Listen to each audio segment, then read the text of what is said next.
Laida Mokslo landai.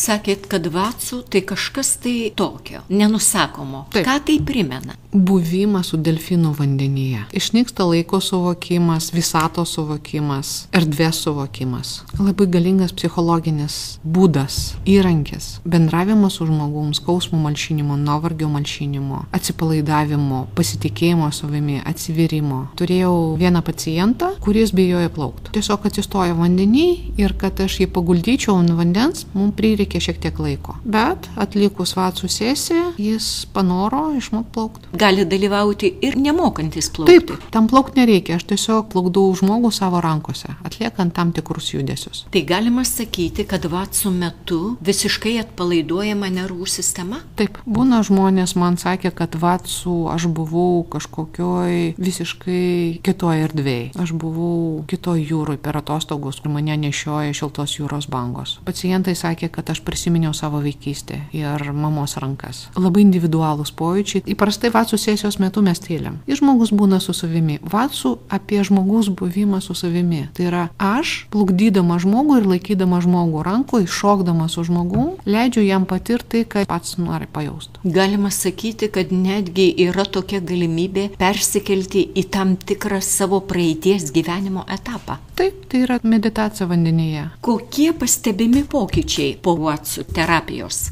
Teigiami. Kokie pavyzdžiai? Pagerėja miego kokybė, gyvenimo kokybė, žmonė mažėja nerimas, mažėja nuovargis, mažėja skausmas, žmonės tampa darbingi, pradeda keistis, jie pradeda skirti dėmesio daugiau savo ir keičiasi jų santykiai darbe ir šeimoje. Bet šita terapija, kaip jau ir minėjot, kaip ir osteopatija, jinai turi būti visada gyvenime šalia tokių sergančių žmonių. Taip, tai yra papildomas būdas ir priemonė prie fizinės reabilitacijos ir gydymo. Laidą iš dalies finansuoja Spaudos, radio ir televizijos rėmimo fondas.